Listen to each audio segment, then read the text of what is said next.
Hello, everyone. I'm so excited because my voice is back. I can talk. Rose and I talked, was it last week? And I was like, it sounded like a frog.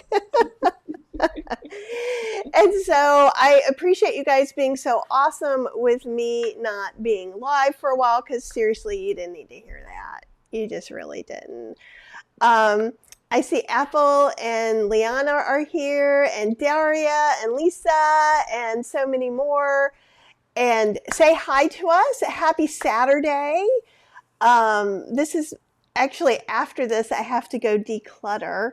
And those of you who know Apple and know me, we have a free heartbeat group. And so many cool things are going on in there. So one of the things is Apple has been doing a decluttering group for 8 weeks where we read Swedish death cleaning, which she kind of did for me because I was whining about all the decluttering. I was whining about it to Rose before I came on too. So we missed a whole week of decluttering. And Cheryl came in looking like either she was about to die from COVID, if you didn't know better, but she's been outside in the heat for like the past 4 hours, like hacking a path to the storage shed so we can put stuff out there. Oh, Jeremy's lurking. You are such a lurker. Jeremy's a friend of ours who's a part of the Chapel Hill Plant Pod. Tanya's here. Sheila's here. Lori. So many awesome people. And I haven't been doing a lot of lives with other people lately. And you know I love me some Rose. And if you don't, then you need to go back and watch the 2 lives. So like the first live we did was during the bundle, and I didn't know her. We hadn't spoken. And I was like, okay, let's see how this goes, which is what bundle week is like. I'm like, anybody sign up. And she was just this bubbling, happy bringer of goodness and light and delightful. And so we've become friends probably from the moment we went live together, before we even went live with you guys. And I love the positiveness that you really put out into the whole food plant-based space. It's really nice. And one of the things that Rose does, well, there's so many things she does. So she is a ninja Creami crazy person like me. So that was a great connection. She does a lot with exercise and is a personal trainer. And I know, look at that. Look at her. One day, she's going to whoop me into shape too. And maybe you. And so we've been doing a movement group in the heartbeat group, the free heartbeat group as well, for people to be accountable at whatever level. So if like you were like, if I could go to the mailbox every day, that would change my life. Great. Then you, know, that's Rose's ear clapping for you. That's awesome. Or if you want to do an Ironman, you also get points, but everybody starts at an equal level so that everybody feels encouraged. And I feel like with Rose and her program, she has a menopause program. We're going to talk more about that. So she does a lot of things. And yes, she is either the youngest looking 50-year-old you've ever seen or not. Let's just say not. So why don't you talk a little bit about your background, how you became a personal trainer, and maybe how you came to all this menopause goodness. Yes, everyone, I am not 50 years old. Every time, and I'll discuss a little bit about my mom because she was my first guinea pig, but every time I joke on my Instagram and call my mom a geriatric, she fires back at me. She goes, "You shouldn't be saying that, because if I'm a geriatric, that means you're in your 50s, and I don't like that." So I am barely 30. I got my certification to be a personal trainer when I was 18, and my family had been whole food plant-based even before that. So our family friends went to see Dr. Furman when he was still practicing in Flemington, New Jersey. So way back when, myself and my parents started transitioning to whole food plant-based. So, my journey had some twists and turns. I wasn't a perfect whole food plant-based eater at 18, but it was always in the back of my mind.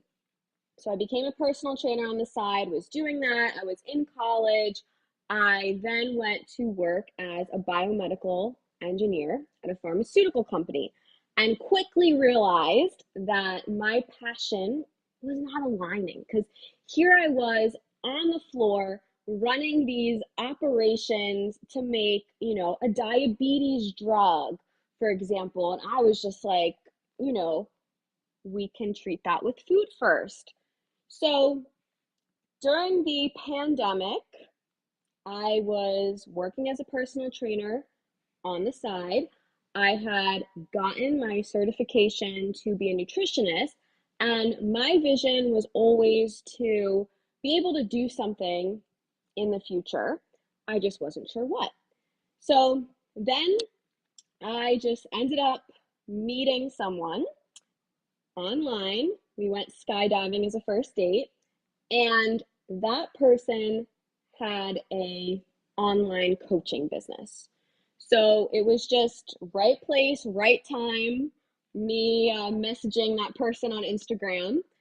And because I met that person, I learned you can have a coaching business online. So it was great timing because I was working from home a little bit when everything was shut down. And I was eventually 6 months later able to leave my job and start this program online. So that was 4 years ago, a little over 4 years ago. So why menopause? Very good question, viewer. I'm sure you're asking. So I first went on Chef AJ, who has a new book, Sweet Indulgence, I believe. I just pre-ordered it. I'm very excited. So I go on that show and I bring my mom, the geriatric. She's not a geriatric, she's in her 60s. And after that show, everyone was coming to me after. I was getting all of these messages and I was so excited. I was like, oh, all these people want to talk to me. No, I was chopped tofu. They're like, Rose, how can I look like your mom? And I had a few clients in my program at the time that were older and they thought I was an old soul. So that's why they worked with me and they got really great results. And I kept hearing the same problems that everyone loved whole food plant-based eating, but they felt like it just wasn't working for them anymore. And they were really struggling to lose the menopause weight. So that started my wheels. I was saying, there really isn't a lot of resources or education for women in the plant-based space regarding menopause. So then that inspired me to start tweaking my program. Then I went and got my certification to become a certified menopause coaching specialist. And then over the last year and a half, I just started really talking about it on Instagram. And now our program is solely for whole food plant-based menopause women. And we've been having amazing success. What I've found, and we could talk about this a little bit later, what I found is that majority of the clients that come in that are already whole food plant-based, because we have some clients that want to transition, but the ones who are already whole food plant-based, the only symptom of menopause that they have is the belly fat. They don't really have hot flashes, night sweats, brain fog, because eating whole food plant-based is so anti-inflammatory in itself. So the only thing that they really can't figure out on their own is how to get that toned, that leaned look, and that's what we help with. That all makes such good sense. And one of the things Apple was saying is there's not a lot of women-centered education, and research is all over the place. And I think that's one thing you see for sure. And Tanya, I'm sorry I'm not laughing at you, Tanya, but just at what you're saying is that I remember when I was pregnant with my second child, I was 36 and the doctor referred to me as having a geriatric pregnancy. That's what you want to hear when you're in your 30s. So Rose, see, you can be geriatric. Almost. You're like, um, so one of the things that I think is so cool right now, and I've noticed this really in the past couple of years, is menopause in general out in the world is being talked about more. Yeah. So when I started, I'm on the other side, and it is delightful. So in a lot of ways, all the process of growing up and growing older has its challenges and its benefits, right? And I think it's important to notice that as well. But it seems like so many parts of that in a woman's life is kind of hidden. We don't really want to talk to people about having our period, and we certainly don't want to talk about not having a period. It's like this weird thing, and most studies are male-centric. And this is an opinion, and I try to be real clear when I have an opinion rather than a fact. But a lot of the whole food plant-based community and its leaders in the past have been predominantly men and predominantly white men, just like mirroring the medical field. So I'm not saying, so while we get touched on a little bit, I feel like there is a whole area that's kind of left out and is in having research and help and science behind it, because that's one of the things that we do with whole food plant-based. Most of us are looking at some studies and some science and things like that to get our answers. Whereas, like, one of the things that I don't talk about much, but when I was first starting to write, 2005, I was starting to do some blog gigs and stuff for people. There was this guy who started paleo, and he would be like, I want someone to write about this. Like, he's not a scientist. I'm sure now there's all these other things, but he's just this guy who started this thing, right? And evidently all the cavemen all over the world had access to a lot of coconut. It's what it seems like, right? So I think that there's a danger, and even within the whole food plant-based community, while especially the whole food plant-based no oil community, there's more alike than different, but there are differences. So often I say it's good to start with one doctor or one plan, because I think it's, at least for me, it's impossible to do Dr. Greger's Daily Dozen, the G-bombs, and the starch solution at the same time, right? Because you kind of, it's not that you can't pick and choose later on, but if you're starting this path, especially for maybe being a standard American diet eater or a junk food vegan eater, it can get very confusing. So tell me, with the way that you studied this and the way what you learned, like maybe, because I think it's kind of easy to boil down some of, Dr. McDougall is no less than 50% starch, right? I think Dr. Greger's the Daily Dozen and the G-bombs. Would you kind of have a little, obviously lightly explained little part of how your plan fits into whole food plant-based no oil? I'd love to. So I'll give an analogy about the science, but in short, exactly what Kathy just said, it's really difficult to try and do everything at once. So what we do in our program, and I started calling it the vegan menopause diet, is I take just the best of everything, because I've done the thousands and hours of research. I've worked with over 1,200 clients myself and my coaches. I have 6 coaches.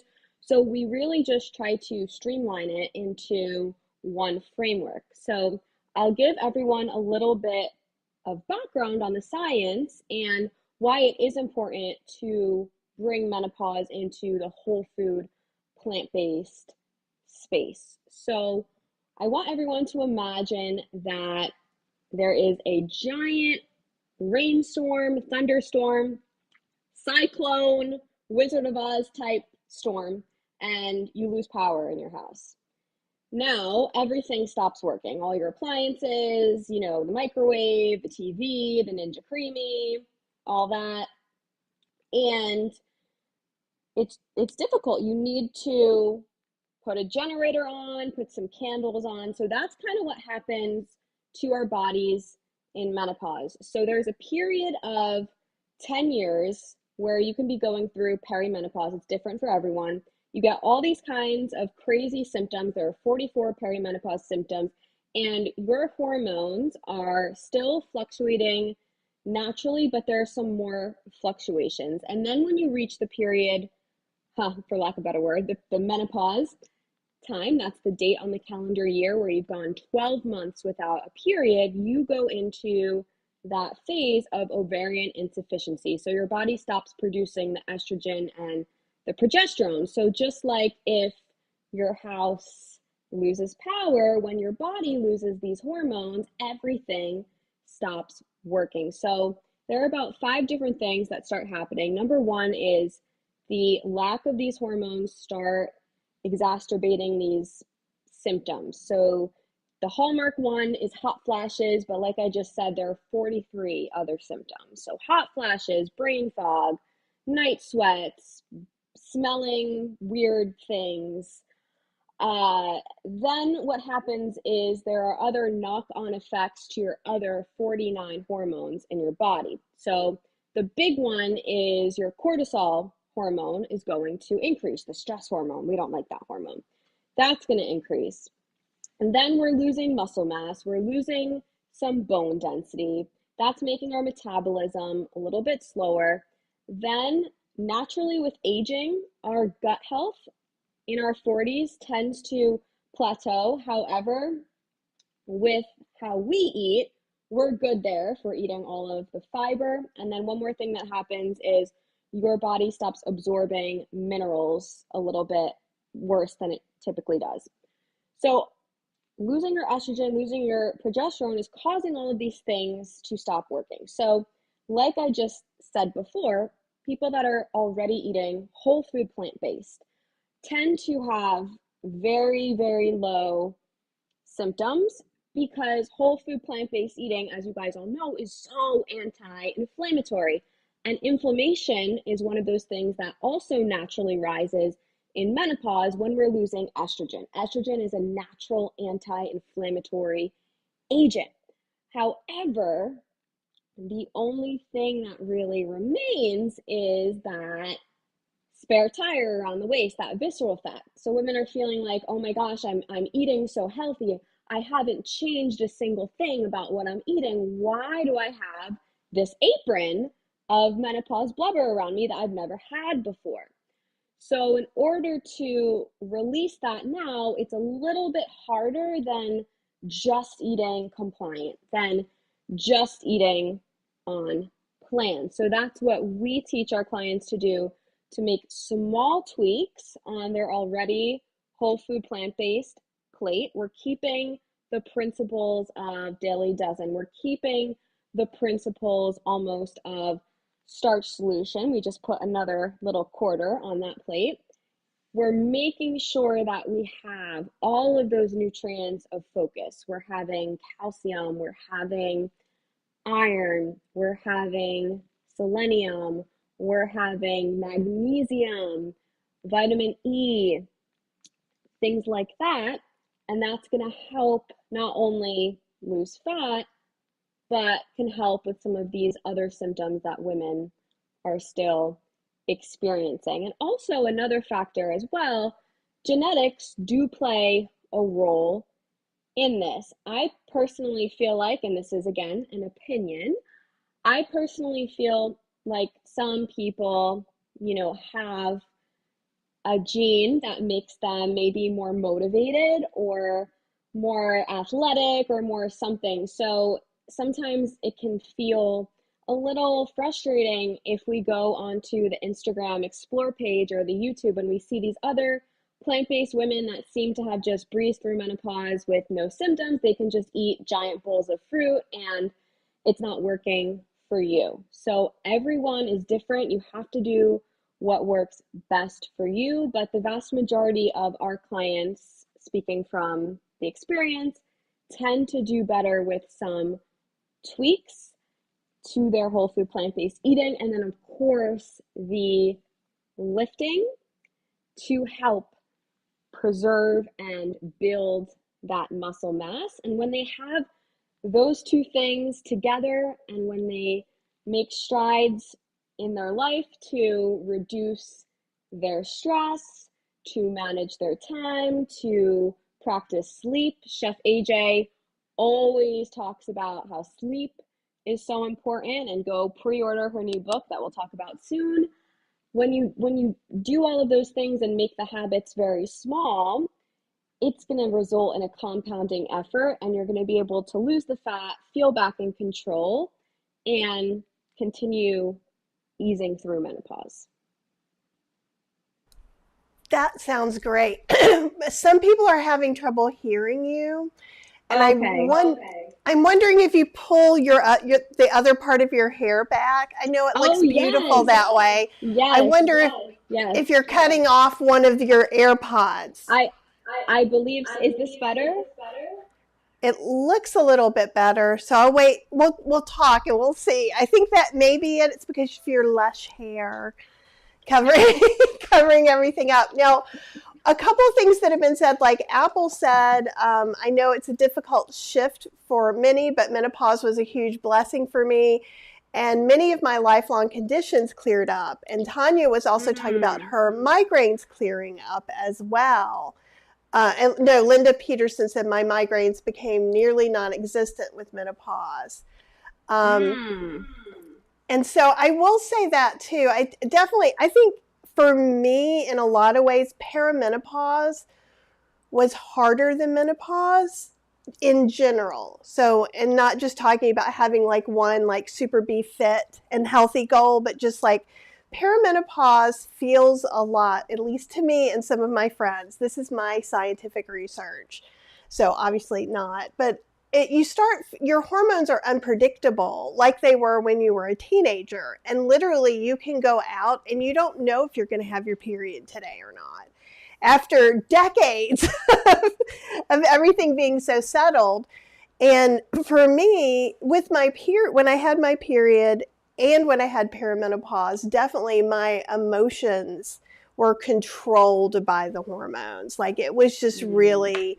So I think one of the things that can be super helpful about whole food plant-based eating anyhow is sometimes that kind of stabilizes some of that. And certainly from my experience, like sugar and caffeine and, other kinds of stimulants like that can really just throw another shebang in there.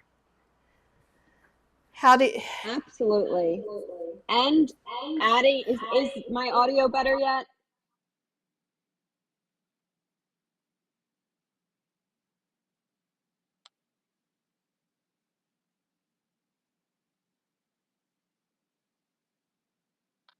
Oh, it's because I'm on mute. I'm talking to you, and I'm like, you're making a face at me. Why are you making a face at me? No, I think it's better. No one said anything either way yet. So you guys tell us if the audio is getting better. Testing. Oh, yeah, it's making an echo right this second, but that's because I'm unmuted too. So I'm gonna mute myself, and you keep going. Okay, I'll just start screaming.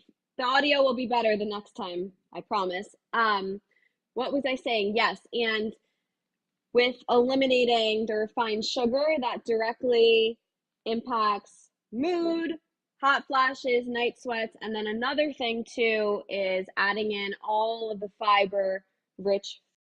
As we know from Dr. Bolshewitz's work, the gut and brain are super duper connected. So happy gut, lots of serotonin, happy brain, happy mood. So that's why I think that whole food plant-based eating is the best way to eat for a whole gamut of reasons. And we can tweak it to whatever goal we want. If we want to focus on reducing a chronic illness, we can. If we want to focus it on preventing heart disease, we can. If we want to go to the Olympics, like some athletes right now, and perform, we can. It's just all about figuring out what your personal goal is and what type of approach can work best, not only just for you and your body, but also your lifestyle, your responsibilities, your job. Every factor makes a difference. That makes sense. So we're going to see, I'm going to see if I use side. So you were getting an echo, which I think is from me. So we're figuring this all out. It's very exciting. Don't you feel like it's an exciting Saturday? Listen, it can't ever go smooth.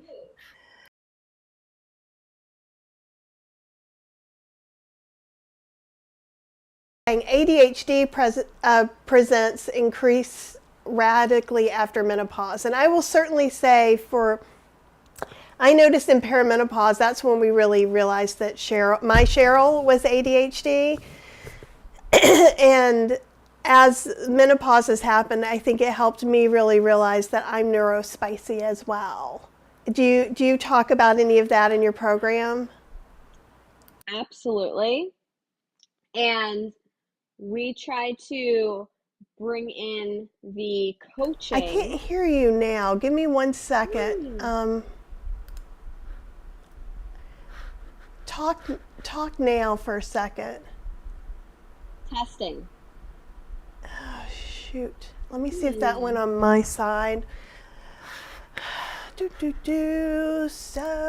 what I'm doing is changing where my speaker is in case that one just died. Okay, can you say something now? Say something. Oh, it's something happened on my end. Hey, Cheryl? Cheryl? Can you come help me?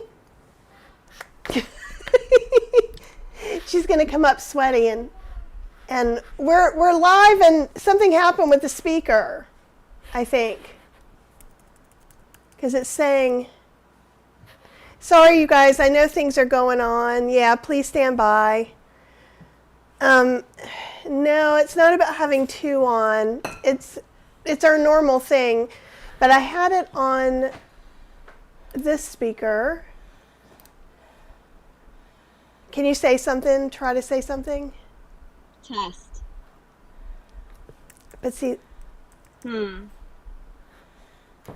And then if I go to the Dell, right? The Dell is the other one. Say something now.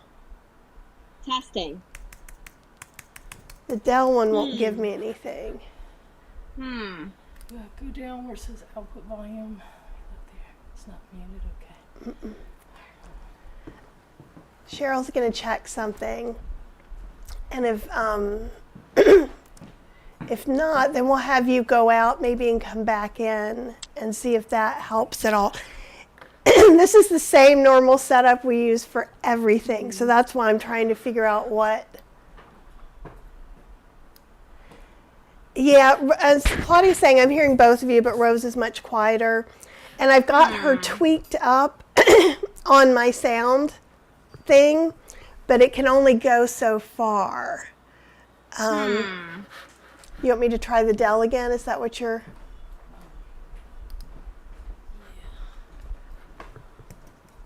No, the Dell still isn't. Is the HK still plugged in?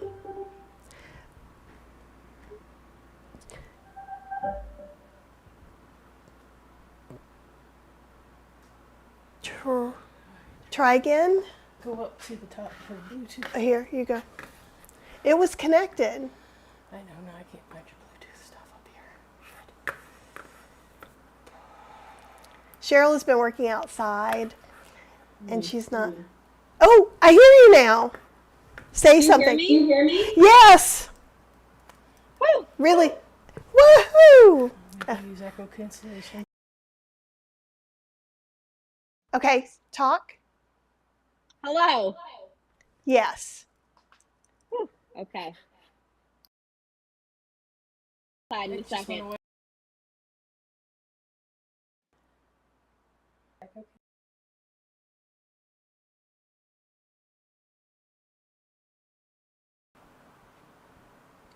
Can you say something?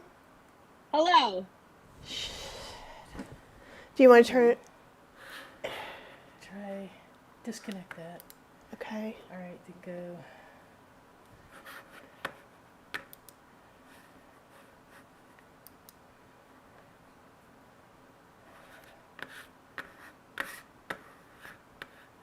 All right. What are you looking for? Sound. There. All right. It's going through it.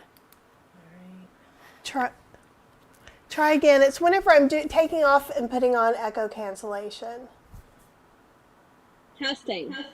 Yes. I'm just not going to touch anything. If we have echo, we have echo, and I will just mute myself in between. Okay. All right, you guys. Sorry about all of this, and I know that was super fun for you. Like, it was super fun for us. Were you feeling it, Rose? You feeling all that excitement and joy? I was going to say, pretty soon it's going to look like I was working outside. Do you want your headphones? No, I'm good now. I am capable of muting myself when you are talking, and it will be lovely. And sometimes there will be echoes, and people are saying they can see you, and there's some echoes, and it just is what it's going to be. So, let's see if I can roll all the way back. We were talking about some people, echoes resolved. Yeah. I'm looking to see if there was some stuff. There was more stuff you guys were talking about. Tanya said I developed a scent and chemical sensitivity in perimenopause. Hope it goes away when I'm on the other side. Definitely what I was sensing was there was a lot of emotional upheaval for me because I am very sensitive to things. And in fact, I was taking the B12 dosage from Costco, which is 100,000% of your daily allotment, which most people just pee out like normal people. It gave me anxiety attacks, and I couldn't figure out what it came from. So I think, too, when you're doing the whole food plant-based diet, because you've already done some research, you're already open-minded to how things affect you, I think sometimes we notice things more maybe than the average person. What do you think about that, or what's your experience with that? That's definitely a factor. We're very in tune with our body. We're in tune with the science, and also, when I say we, it sounds like, again, I'm putting myself in this category, but I am empathizing with everyone. But at this point of life, there are a lot of external stress factors that happen and wear down your emotions.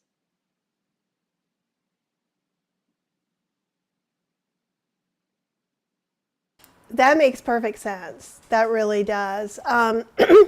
So I know one of the things that you do a little bit more differently than some of the other doctors and is that you put an emphasis on protein.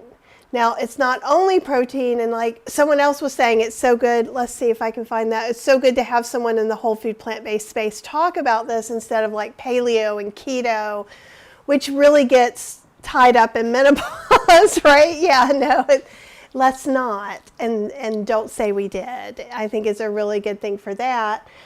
So do you want to talk a little bit about how you're adding things, but you're not really taking things away? Because I do know in our community, and some of it is just pure sensitivity. Like ever since I became a vegetarian in 1983, I have gotten jokes about where do I get my protein. And if I had $1, maybe even a penny for all that, I would be retired now for every time it was asked. And so I think us whole food plant-based vegans and vegetarians are real sensitive to, what do you mean I need more protein? We've always said we're doing fine with the protein, so what's up with this now?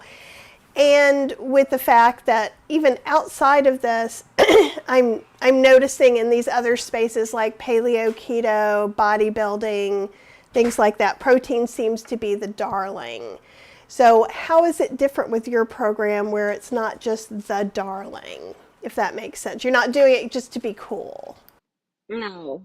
And it's definitely something that when we hear protein, there are a lot of connotations now with the words Atkins, keto, paleo, but we have to put our lenses on and again reflect back on our goals. And the science is very clear, saying that when we go through perimenopause to menopause transition, we are losing our muscle mass. And the combination of the strength training and then the protein to kick the muscle building pathway into gear is something to prioritize. So right now, I would say the big figureheads with menopause is Dr. Stacy Sims, who is actually a vegetarian, and Mary Claire Harver. She has the Galveston diet, which is Mediterranean but meat and dairy centric. And even though Dr. Sims is a vegetarian, she is still promoting meat. So there really is not a ton of education resources to turn to if you want to stray away or remove meat entirely the way that we eat. So it's all about learning how to incorporate whole grains, protein from whole grains. So that's going to include, if you eat gluten, seitan, which I know in the space is a little bit on the edge if it's whole food plant-based or not. So that can be something for you to decide. Whole grains, rice, oats as well. Beans and legumes, so tofu, tempeh, all the types of beans and lentils, and then nuts and seeds. So whole food plant-based vegans should get 50% of their protein from beans and legumes, 25% from the whole grains, 25% from the nuts and seeds. I'm sure you guys recall Simon Hill, Plant Proof, or Dr. Bolshewitz saying trying to get variety in your plant-based diet, get variety in your plant-based protein. So what we do is we teach our clients how to build their plate, similar to the starch solution plate, how to build their plate in a good balance. Because if you're familiar with that calorie density chart, as you know, there are higher calorie things that also have protein. So one of the big struggles for plant-based women, they're trying to put the protein in on top of what they're already eating, trying to lose weight as well. So they end up adding calories on when that's not the intention. So just like you play Tetris or Jenga or put a puzzle together, you just have to learn the right balance, combination. So you're not removing anything, you're just fitting it together a lot more succinctly. That makes a lot of sense. Because I was, when you're talking about that, because you know we have Stacy Cross on, who has been our support specialist in the Dr. McDougall program. And one of the things that she says a lot is as you get older and get closer to your goal weight, or whatever that may be for you, you may have to eat less or eat less calorie dense foods. So that really kind of fits in with what you're saying as far as seeing how it's personalized for you, and while adding some protein.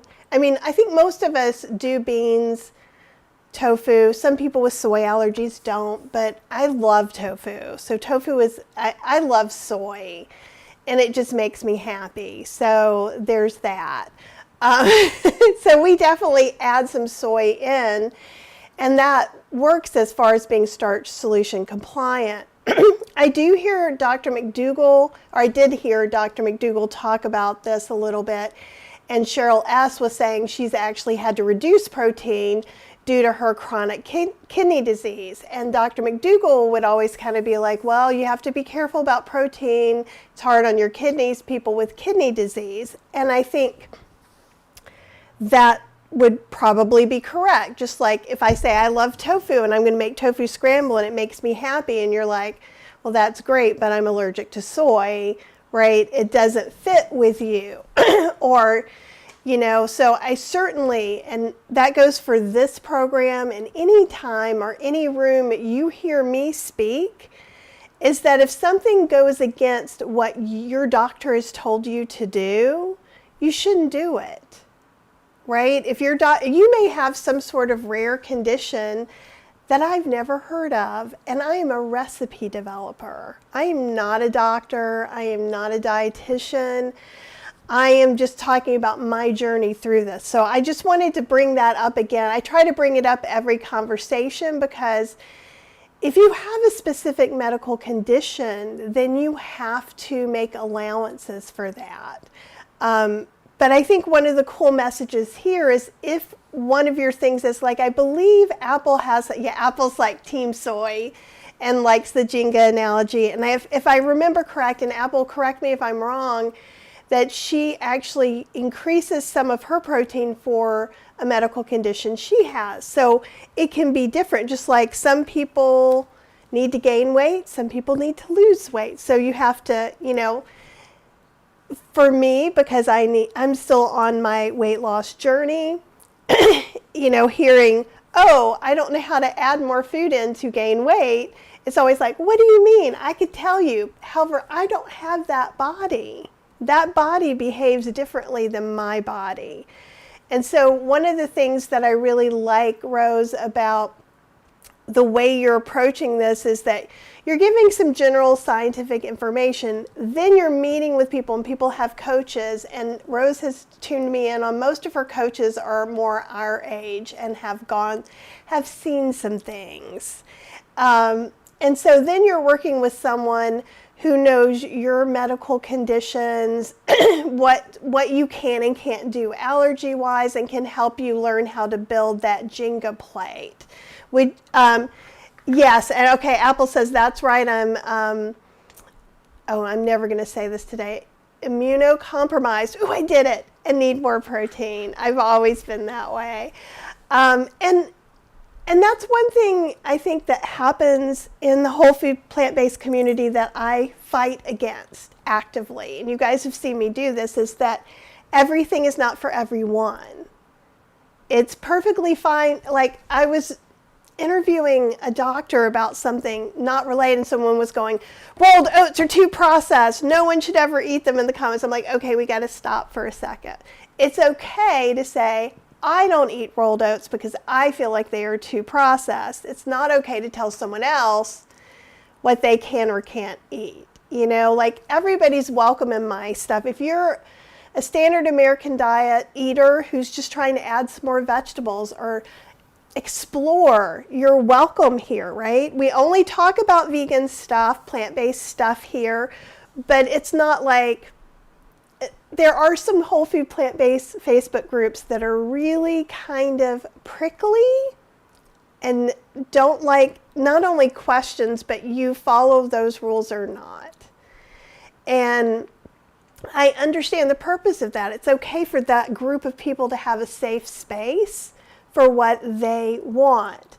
However, when you go out in the world, just if Rose told me I was supposed to eat X amount of tofu and X amount of potatoes every day, and then I come out and I'm like, you guys have to do this. You're crazy if you don't do, right? Yeah, exactly. That's how I feel when other people do that, because we're individuals. And, some people, get calmer during perimenopause, whereas I was like a little bit of a hot emotional mess. I didn't have as many night sweats as Cheryl did, so maybe that could even translate into certain foods could be more helpful or different things like that. Oh, and this is great. So Apple's also saying, this is a great segue question. I'm very interested in discovering ways to increase protein without increasing calorie intake. She said, I'm listening, Rose. So let's go to you for a few ideas on that. I love that. So Apple, what you can do is I use the Start Solution plate as just our framework.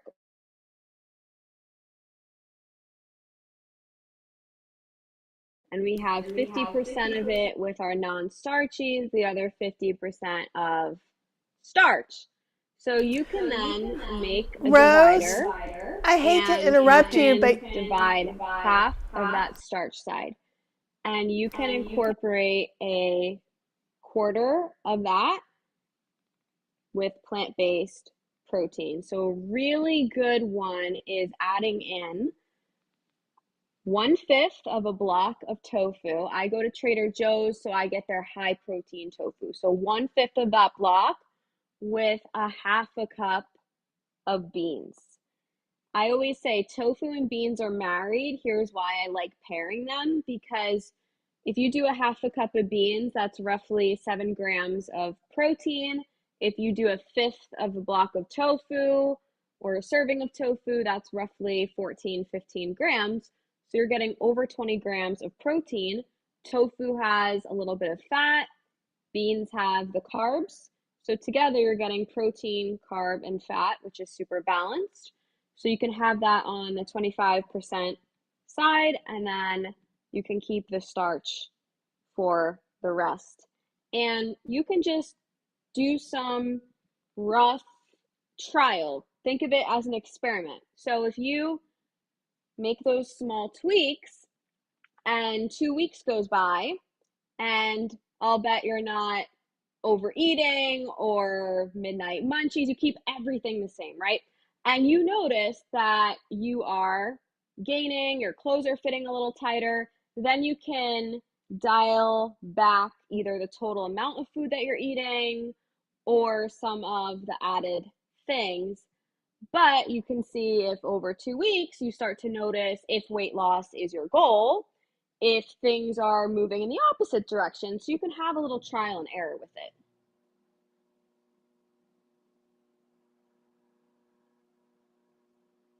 that sounds good. I had myself muted. You were being a little choppy with the video, and I think you still are, but we'll see if that kind of, we could hear everything you said though. And that came through really clear. And I like that idea. And as far as like putting things together, I know one of the things that I try to do, and I don't know if this is something you'd recommend or not, is like yesterday I made a tofu scramble and grits. So I had a little bit of soy milk in the grits, a little bit of nutritional yeast for some cheesy grits. I know you're from the north and you're like, grits, yuck. But just think of it as polenta. And if you want to come out and come back in again, that'd be great. I think that's what's going on. You're still real slow and choppy, like real. It looks like we're in a photo booth. Like I'm talking and you're in a photo booth.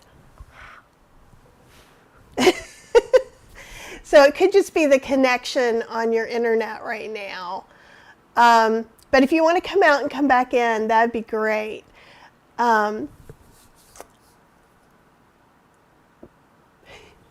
Sorry for all the technical difficulties. This is what happens when you get the ick and you take a week off. Life goes crazy. And I see some questions here. If you guys have some questions for Rose, I know we're going back and forth a little bit, but we will get all this answered. And you know what I could do? Can you hear me? Yeah, I can hear you fine. It's just the picture that's choppy, which is strange. But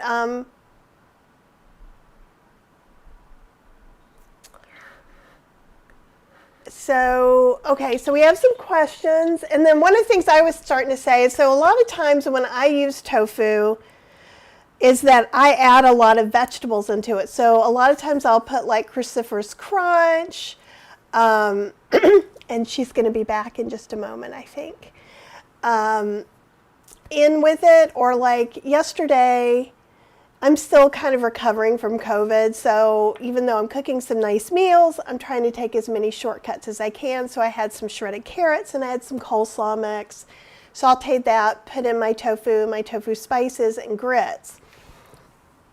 So instead of something that maybe we would have eaten the whole block of tofu, now we have a lot more food, so we're going to eat it over a couple of different meals.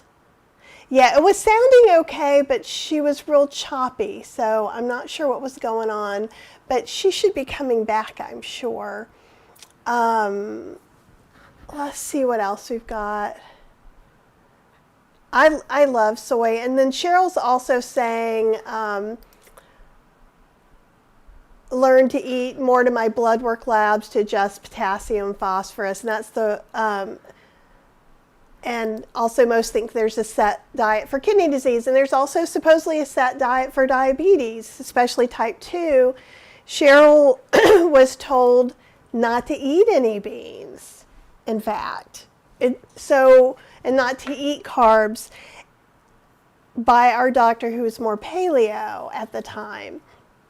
So it's always kind of interesting to see what is going on and what's out in the ether. So that's one of the reasons I wanted to have Rose on. And hopefully we're going to have Rose back. And if not, I can't answer all your questions, but I can answer some of them. And I'll ask her about the osteoporosis, Betsy. And then Victoria says, wish the crazy train ended in post-menopause. Not feet and hands are presently frozen. Like, are they frozen like you're cold, or are they frozen like you get frozen shoulder? We both got frozen shoulder. Her video was choppy. Cheryl's over here. So we'll see hopefully she's going to come back in. It has nothing to do with what we're doing. I don't know that you can do that right now. I don't think we can, but we need to make sure we check that later. Okay, but I am live right now. Sorry. It's okay. I thought you were waiting on her. That's right. Nope, we're still live. So I think in a minute I'm going to give her, there's...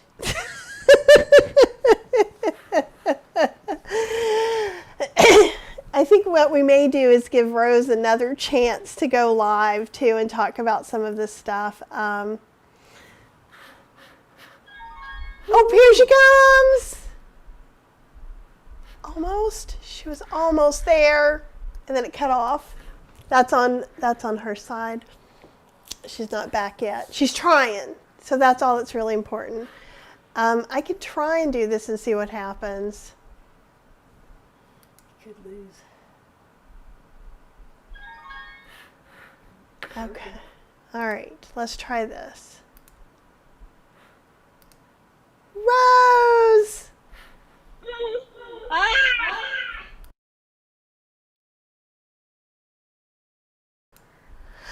I feel you, darling. I feel you. I do. Trust me on this. Sometimes we've had everything happen. I had an accident happen. I'm like, with my little mic going down there going, well, I see that no one is hurt. I felt like a little newscaster. So everything happens all the time. And the thing is you're going to be a regular guest. So this is not the only chance we have. And people are hanging in here even with all these crazy things. And some are on our side, I'm sure, too. So please forgive us for anything that's on our side. And that's me asking you, Rose. Here's a couple of questions for you. Betsy says, do you have any suggestions for how or what to eat whole food plant-based while dealing with combating osteoporosis? I love that question. So I will say recommended, so I'm a member of the North American Menopause Society as well. So I will say that they recommend as a supplement vitamin D. So I would definitely chat with your healthcare provider, Betsy, on that. Food-wise, calcium. So if you have 1 cup of soy milk and it is fortified with calcium, that will help you hit your daily target of about 300. Rich tofu, of course, in there, some fortified grains, also sesame seeds, so tahini, also dried apricots, prunes, adding that into your diet. Of course, our dark leafies.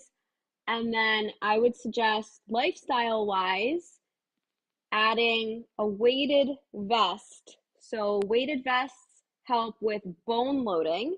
So you can start small, you can add just 5 or 10 pounds and increase, and you can go for a neighborhood walk. And that would be a great way to help with preventing the osteopenia or helping bone density if you have osteoporosis. Oh, that's great. That's such valuable information. And, and it is important that you said fortified soy milk, because I make my soy milk. So it's not fortified, but I believe when you have tofu, the ingredient you add to tofu to make it from soy milk has the calcium in it, correct? Absolutely. Absolutely. And Kay says, could you repeat what Rose said about the plate under her plan? I'm not sure I heard everything. Was it 25% tofu and beans for protein, 50% starches? And I will try to write that down too. Yes. So if you guys click on, I gave Kathy a free little ebook training. This will go further into it. But just if you're using the starch solution plate as a great example, I feel like everyone's familiar with that.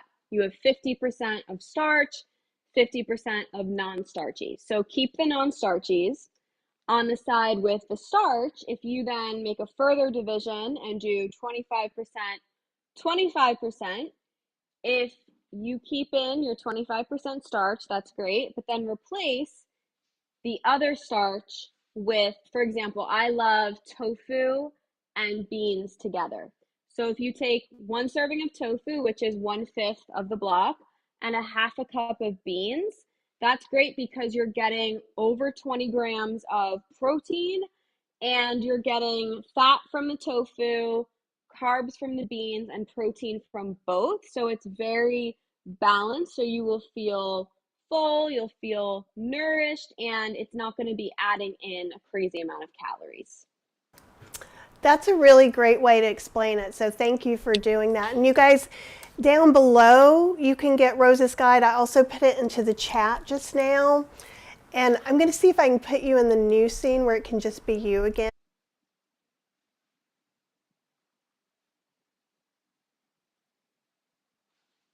When you came out and came back in, it kind of undoes that. So now we're back together for a few minutes, and let's see. Let's see what else. I was seeing that someone was talking about one of the doctors seemed more keto that you had mentioned. So I think that what you were talking about, I don't remember if it was the Galveston diet. Someone had bought a book and returned it. It seemed too keto. So there's a difference to me in having scientific research and knowing that you need certain nutrients, and then also thinking that protein, fat, and other nutrients only come from meat. Would you want to talk about that for a minute? Yeah. So unfortunately, and just like Kathy was saying before my dramatic exit from the show, but we're back.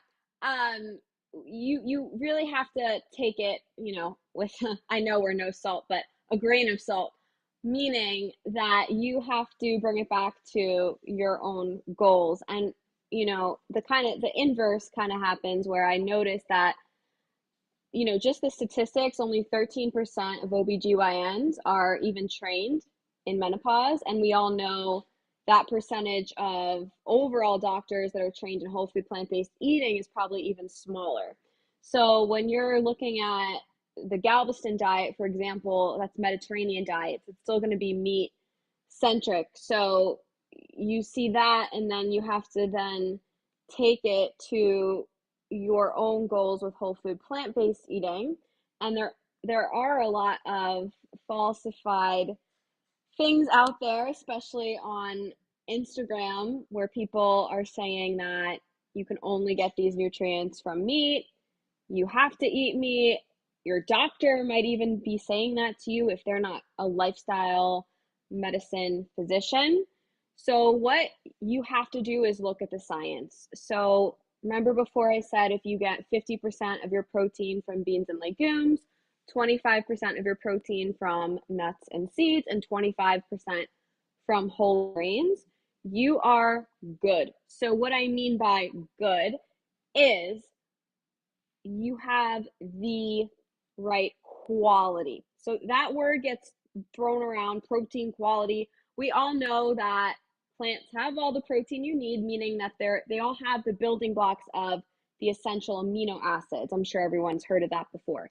But what sometimes they lack is the levels of the non-essential amino acids. So if you're just eating, for example, I know Kathy and I love tofu. You're eating tofu, for example, is high in lysine, low in leucine. Leucine is found in whole grains. So when you have a diversified gamut of protein throughout your day, you're getting all of those levels, so then it matches the quality of animal protein. I always like to say people that are promoting, they're just saying animal protein, animal protein, animal protein. They're just lazy, because if you look at the science, you can clearly just tweak your plant-based diet to include all of the sources that you need. However, with animal protein, it's you just eat a slab of chicken or a slab of steak and it's all in one. But if you just learn how to arrange your plate, you could do it plant-based.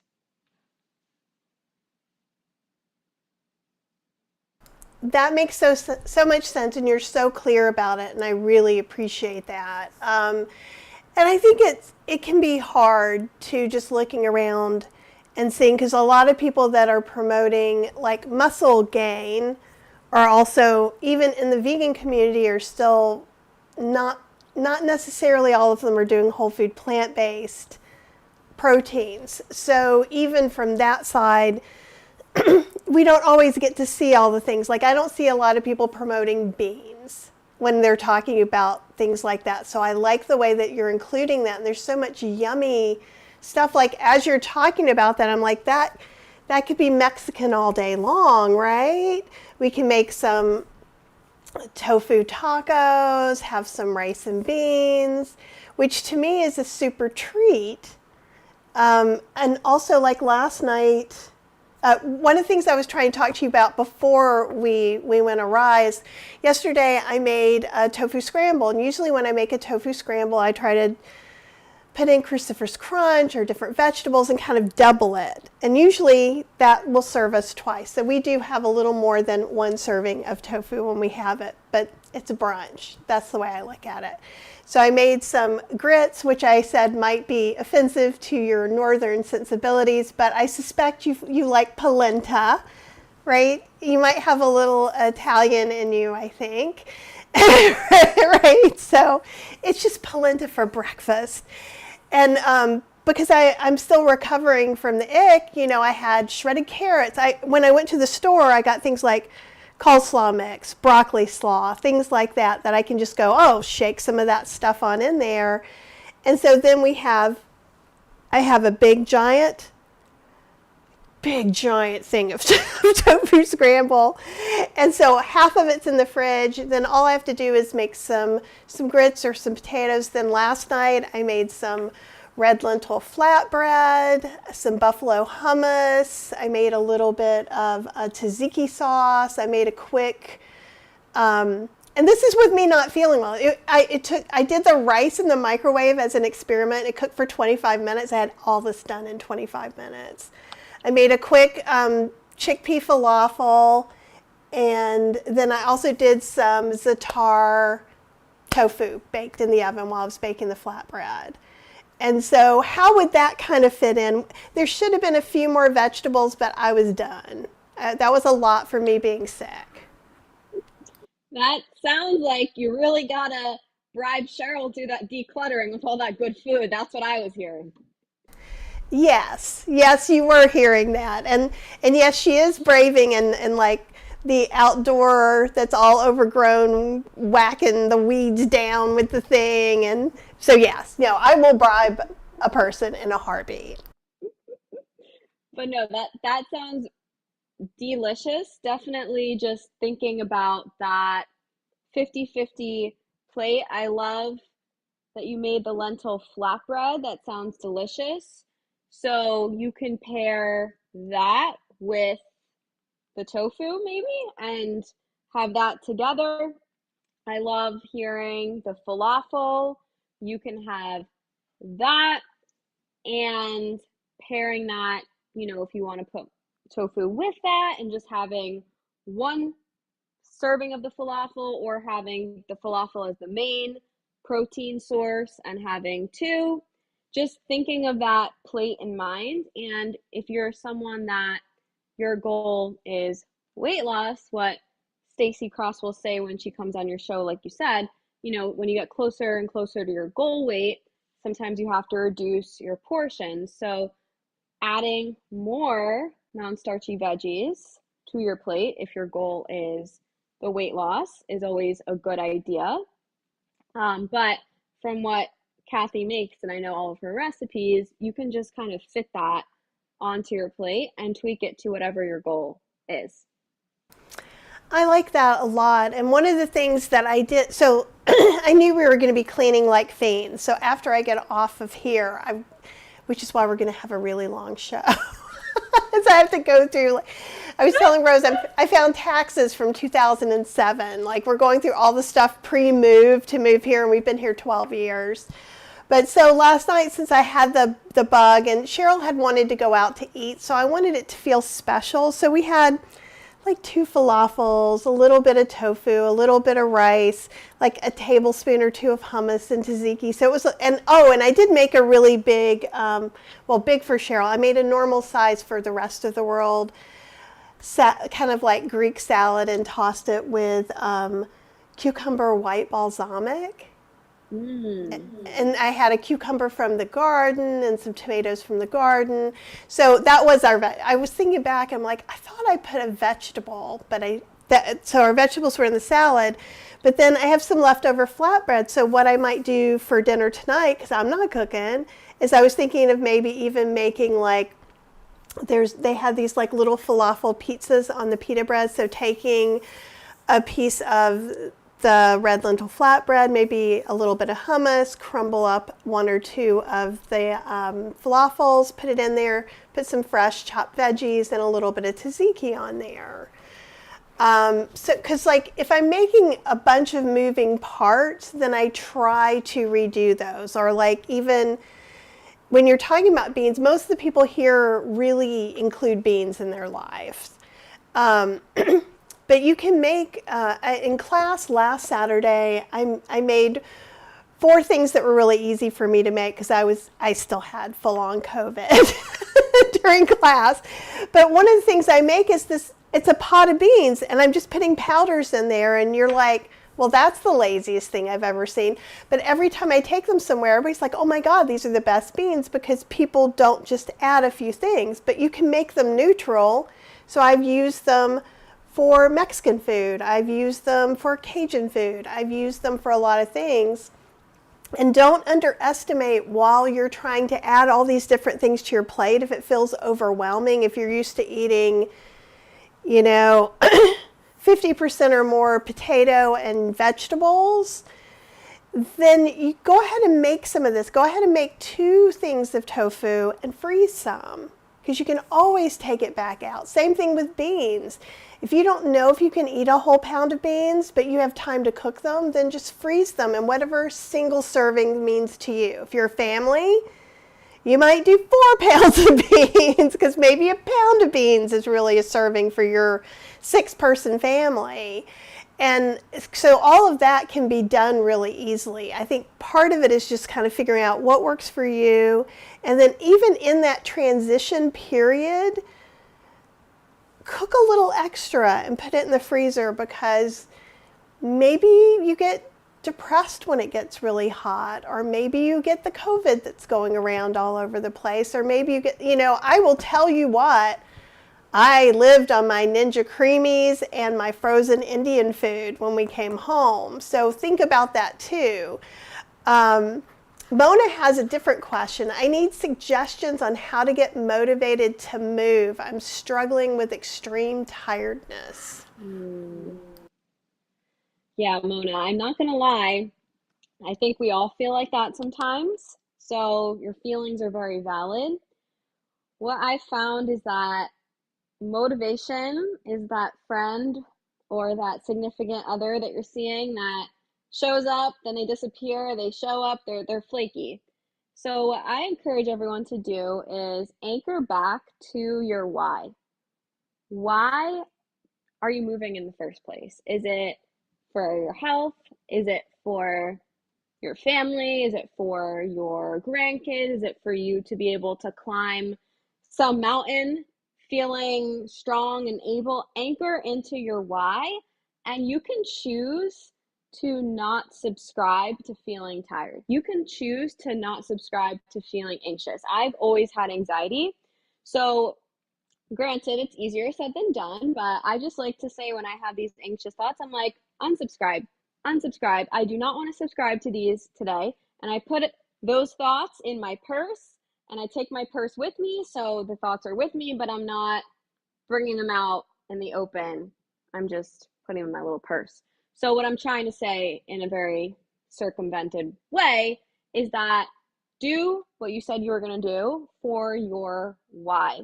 And a practical tip is the 10-minute rule. So tell yourself, okay, I am going to get dressed, put my sneakers on, go work out, and I'm going to give myself just 10 minutes. If I don't feel like it and I'm too tired after 10 minutes, then I can let myself go back and relax. But usually what ends up happening is that getting started is the hardest part, and object in motion stays in motion, and you end up having a great workout too. And then other practical tips could be looking at your bedtime routine, of course, looking at how you space your food throughout the day, making sure you're eating enough nutritious foods. But I would just say that the big one is just anchor back into that why and do it for 10 minutes. Both of those things are so dear to my heart, and we have never talked about them. So it's very interesting to me. So I think if you're making any kind of change whatsoever, you have to know why you're doing it. Or, like for me, I started the Starch Solution last year because I had fatty liver and I had stage 3 fibrosis. And so I was like, crap. That's how a lot of people come to whole food plant-based. They have some medical issue, right? So those are often easier. And that's why our audience skews older, because a lot of those things, young bodies can get away with a lot. I got away with a lot when I was young too. The other thing is like the 10-minute rule that you talked about. And so I used to be a musician, and I would teach people. And so all I asked was for people to practice 10 minutes 3 times a week. Because if you get the horn out, you're here, you don't have to just do the thing you're supposed to. So like the way I think about it is like now I'm trying to do some things that are new to me physically. Obviously, COVID kind of knocked that off. So I've got to get back into it again. And that's the part I hate the most about exercise. I like it when I'm like at Disney, we walked 5 or 6 miles a day, at least.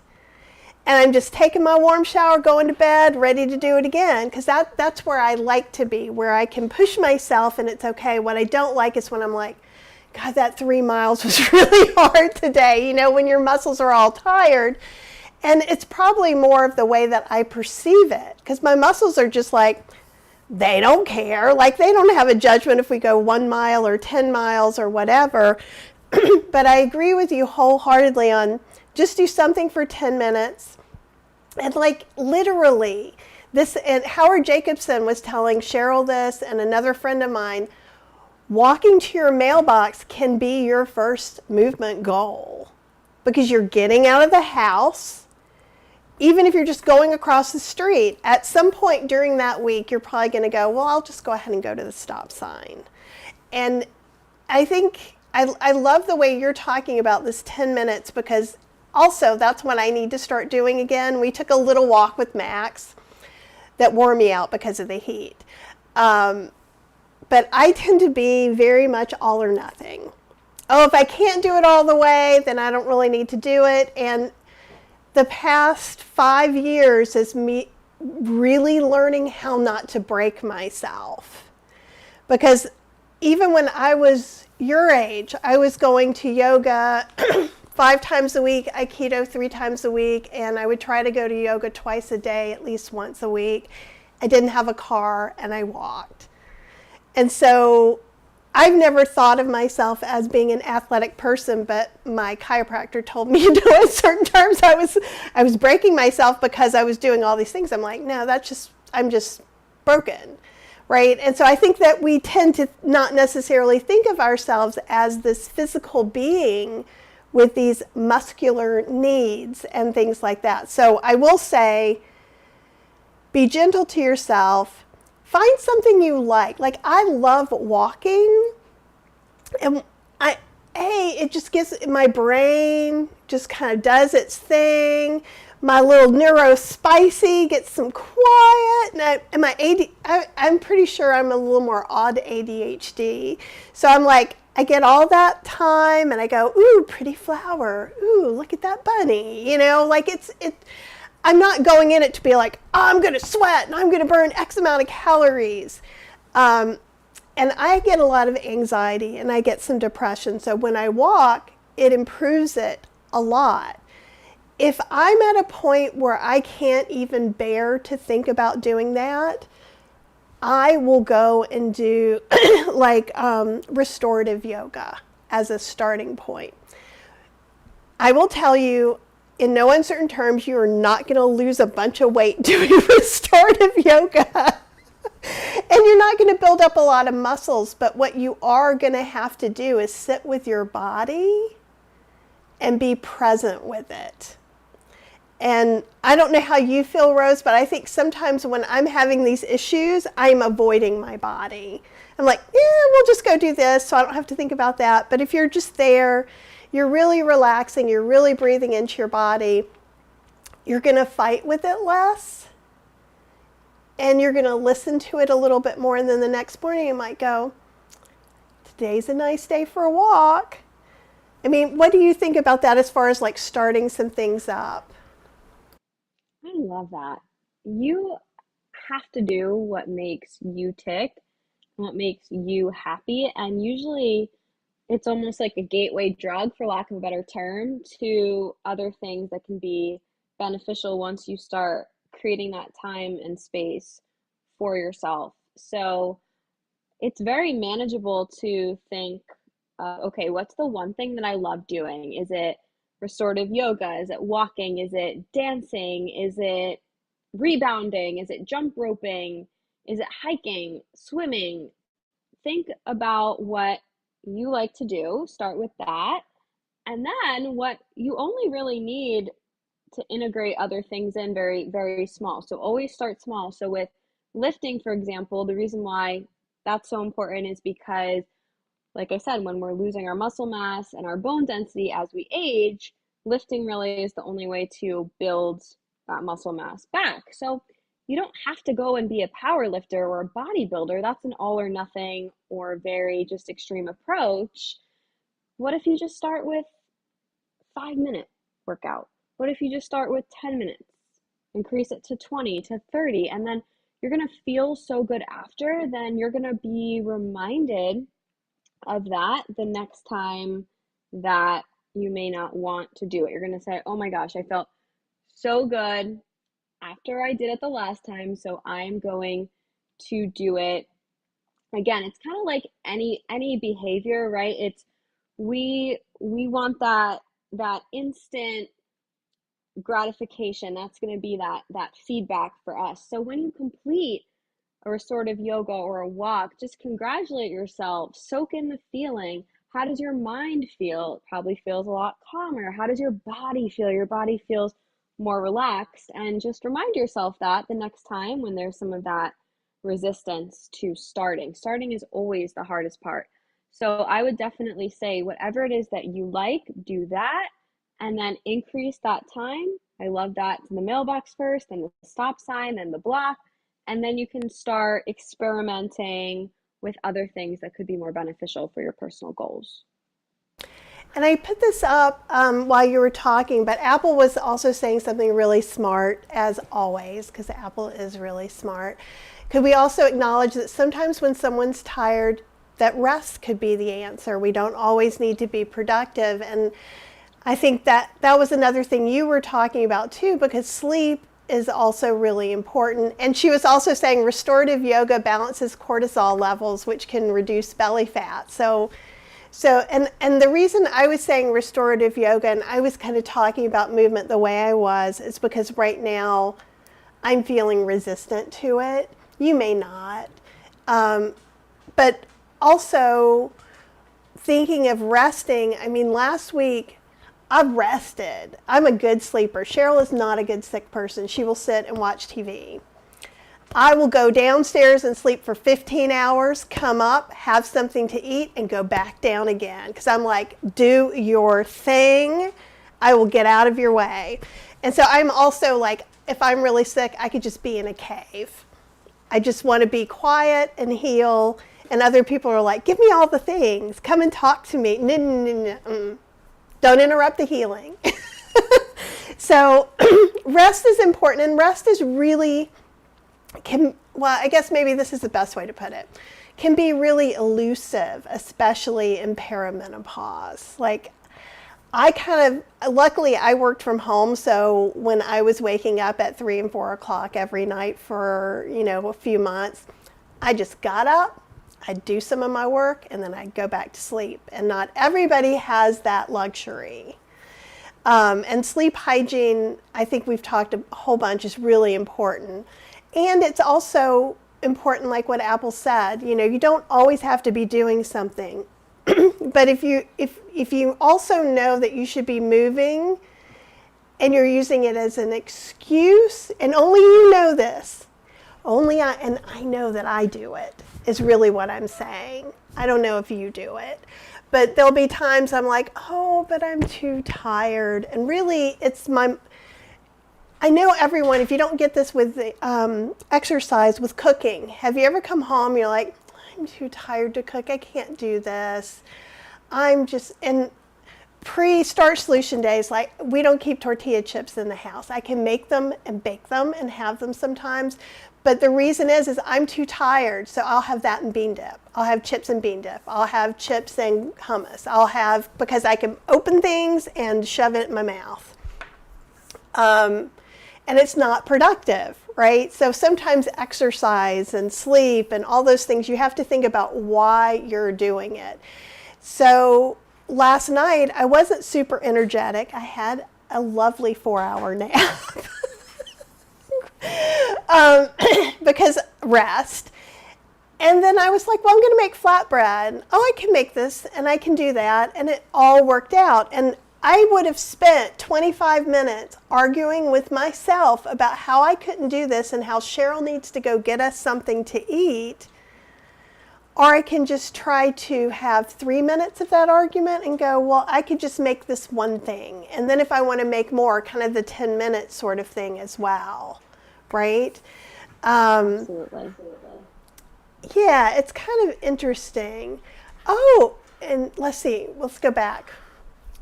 I went down because I thought that was important.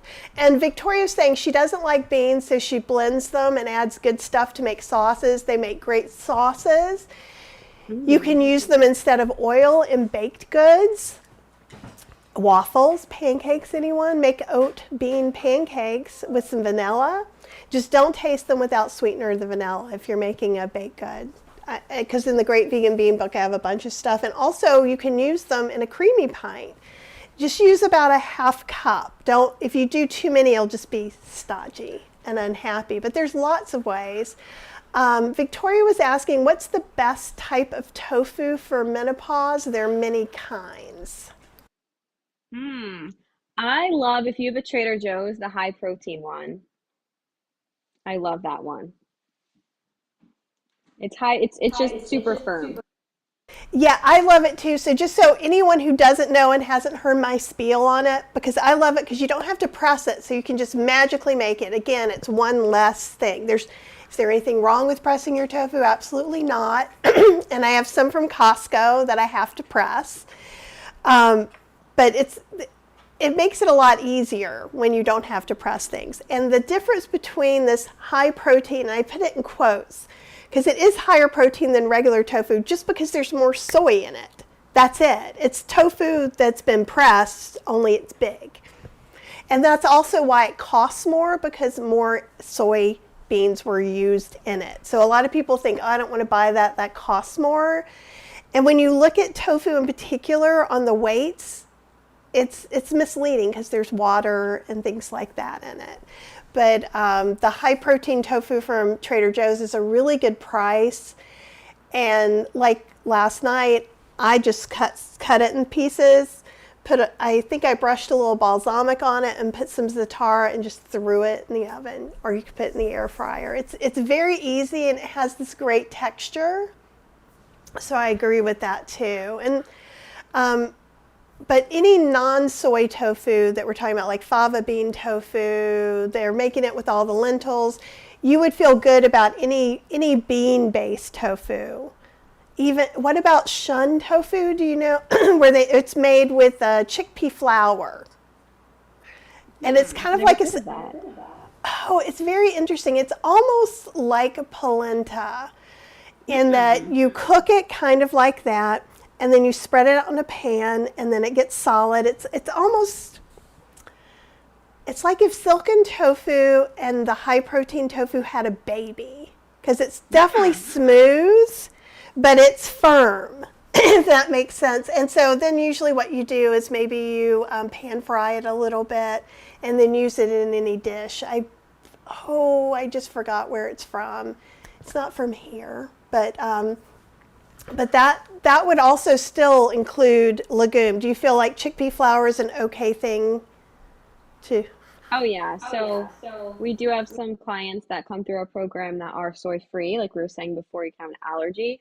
So we'll just replace soy milk with ripple pea milk. We'll replace soy tofu with that fava bean tofu or something like that, and a tofu, the shun tofu made from the chickpea flour sounds just like that. That's perfect. And we're getting a lot of mentions of tempeh, and tempeh is great. If you can get some non-soy tempeh, they just stopped making it. Smiling Hara is a tempeh maker out of Asheville. I noticed it's not in Whole Foods right now, but they were having a hemp peanut tofu. Ooh. And they had a raspberry habanero one. They had a salt and pepper one that I would make pepper steak with. Oh, it's crazy. So when we go to Disney, I'll see if I can't bring some. There you go. Well, I got invited to the next Disney trip, you guys. I think Rose would be so much fun to go to Disney with. But you can make tempeh at home, and in fact, if you make tempeh, you're like, you're crazy. I know half of you are like, why do you want us to make things? Use canned black beans, get tempeh starter, and that is going to be your most successful first try, because those beans are already cooked exactly the way you want them to. But I'm trying to make some with just grains, and my experiments for me personally haven't been successful. I know other people have been. And I'm trying to see. Oh, good. And Mona said it was helpful about the exercise.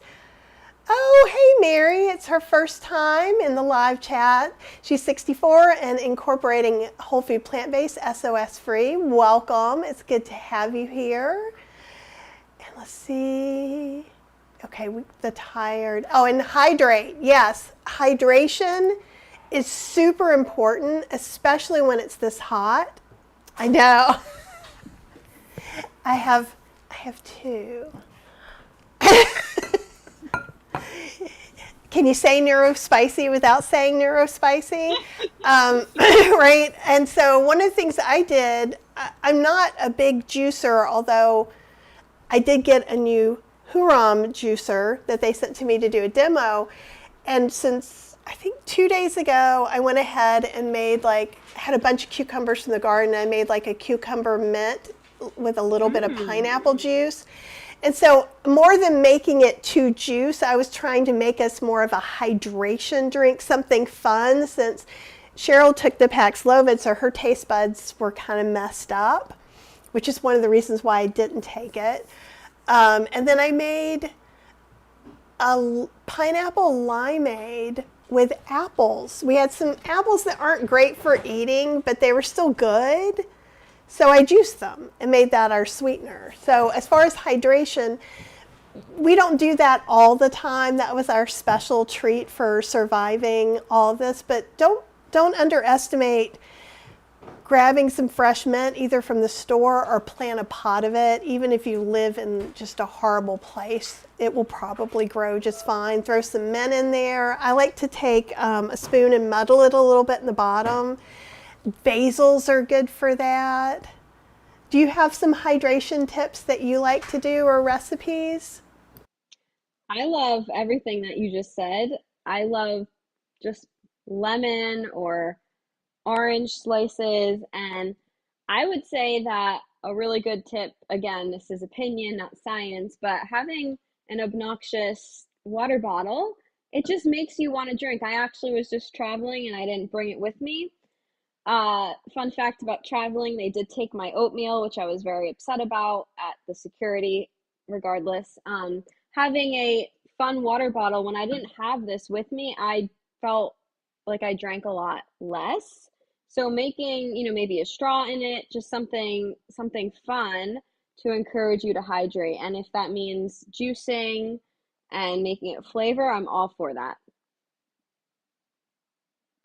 I think that's great. And that's one of the things we noticed at Disney. One day we did not bring our refill bottle, thinking, oh, well, we'll just grab water. Well, no, we didn't.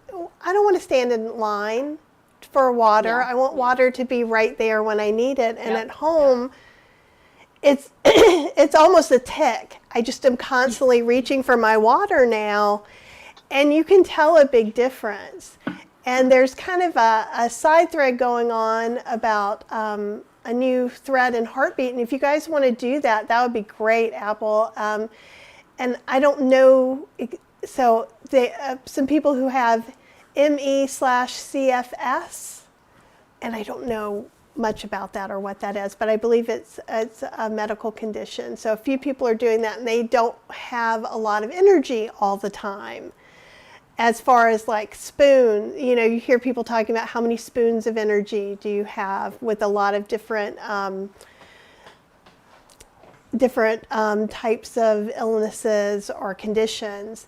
And even without like that kind of condition, that happens a lot with anxiety and depression as well.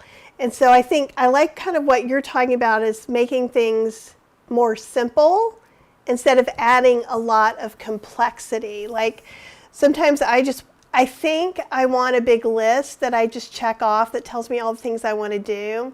And that's until I rebel against it, which is like probably after half of a task. Like I love the idea of to-do lists, but they don't make me productive. So I like the way that we're just kind of working with this. And your program is 4 months, right? Mm-hmm. And that gives people really time to dive in. How often do they meet with a coach?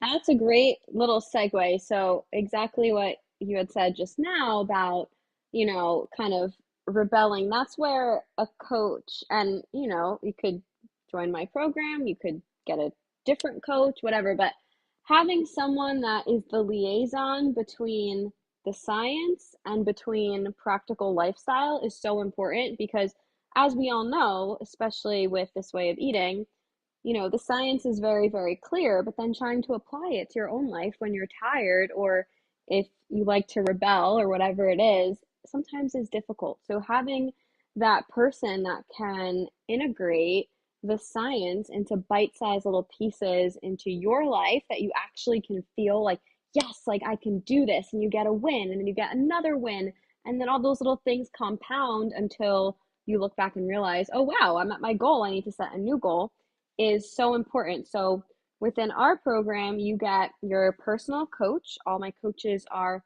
certified menopause coaching specialists, as well as personal trainers and nutritionists. I will say that I have 6 coaches. Majority are whole food, plant-based, but we do have 2 who aren't, but I've trained them.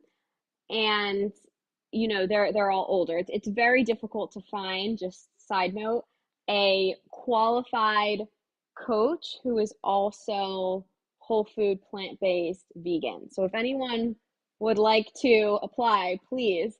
But each client gets their own personal coach. There's a very lengthy deep dive call, and then there's weekly check-ins. So aside from that, our coaches are there. You can message them at any time. They're so available to hop on calls with you. I know some of my coaches will take calls, 9 p.m. at night, and they're telling me, oh, I talked to so-and-so last night. And I'm like, oh my gosh, please giving me agita that you're working so much. My gosh.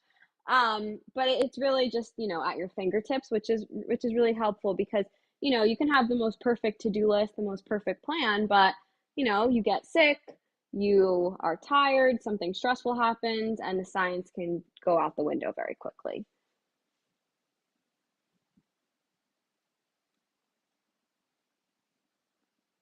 Sorry, I was muted.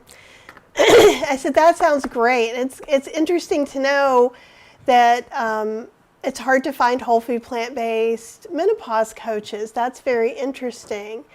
Is there a certain program that your menopause coaches go through to be part of this? Is that your program, or is it a different certified program?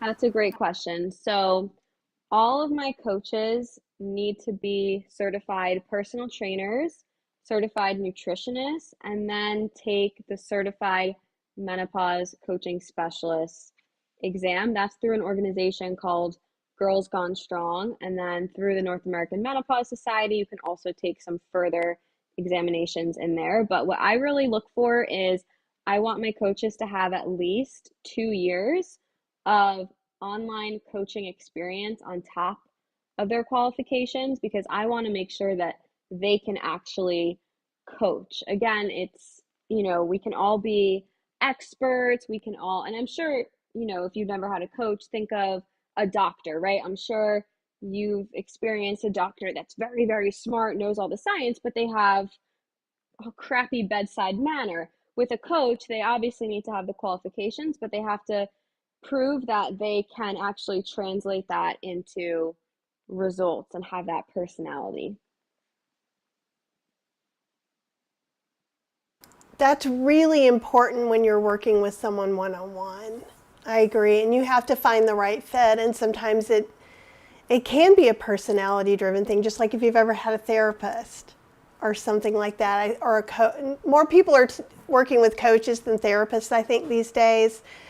But it is important to find someone that matches what you think is good. Like, that was one of the reasons I was so glad that we got paired with Stacy, because when I first talked to Stacy, we really hit it off, and I really felt comfortable because, it's a person you're going to really be telling a lot of personal things to, right? So I love that. Stacey's all that. Awesome. I love watching her. Oh, well, maybe one day we'll have to have you guys both on. We're actually having Tiffany, the other support specialist, and Stacy on together at the end of this month for the first time ever. So that'll be exciting too. Kathy has a really good idea. She said, my activities went from most to least demanding today. Hard spin class, easy yoga class, then home to slowly kayak around our lake. The challenge was putting it in and taking it out of the water, which I love that, because I think sometimes when we're thinking about our spoons or what we can do, sometimes Sometimes mentally I need to start off with easy tasks, but sometimes physically I need to go ahead and bust out whatever that is. So like a couple of days ago, I made a path in the room of doom. So there's a path. And, you know, so I could see something. I would have got, you know, we got a whole SUV of stuff donated. It's just the beginning. And things like that. But like if I would have tried to start off and do that yesterday, wasn't going to work for me. So it's still really, it's interesting to think about. So maybe try and pay attention to those of you who are like me and sometimes find yourself exhausted in the middle of a task. Sometimes you have to kind of evaluate where you are right now. Wouldn't you say that? Yeah, I love that. I also love that she said the hardest part was getting it in and out of the water. The hardest part is always starting. So I love that. But yes, definitely do some self-experimentation. And again, going away from all or nothing, just treat it as an experiment. See, you know, for me, I know I'm the most productive in the morning. That's why I'll wake up at 4 and I will do some creative work. So planning a new master class or creating new recipes or doing tech stuff, since, you know, I'm not the best at that. I always like to do that first. And then I found that, so now that I've been working out very consistently for over a decade, right? So I don't need to build that muscle or that habit. That's my thing. That's how I control my anxiety. I know if I don't work out, I'm going to be very crabby. So that's a given. So, you know, for me, it's just now increasing productivity. So I find that I do best if I work in the morning. So I'll work for, you know, 2 or 3 hours, then I'll go for a walk break, and I'll do some more work, and I get tired at 3 or 4 in the afternoon. So I find if I go to the gym then, it gives me a really good boost of activity. But maybe for you, if you're trying to build that habit with the gym, there's that saying, eat the frog first. I hope no one here eats frogs. But if we do, we love you. But, you know, if that's your hardest thing, maybe try getting it knocked out first and seeing, because we all know that once the day starts and we're getting pulled in all these different directions, it is difficult when you're tired. And another thing too, I'll add, going back to the motivation thing, it's, you know, human nature, we're all lazy. So it's just about making it easy for you to succeed. Just like when Kathy and Cheryl came back from Disney and they had the Ninja Creami and the frozen Indian food. She made it, you know, past Kathy made it very easy for the current Kathy to succeed. So figure out where in your life you can kind of hack your way into doing it. You know, sleep in your workout clothes, put your shoes next to your bed so you trip over it, and remind yourself to put your shoes on and go for your walk. Whatever it is, experiment, see what works for you, and then maybe give yourself a reward. Buy yourself, you know, Chef AJ's Sweet Indulgence book in 21 days. Buy yourself one of Kathy's books. Buy a Ninja Creami. Like, do a little reward system for yourself to get yourself going if you feel like you can't with your own devices.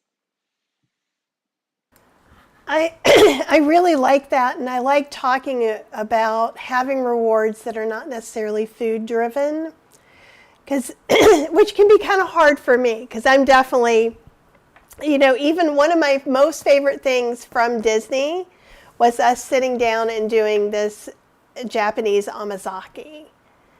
And it was a 3-hour dinner.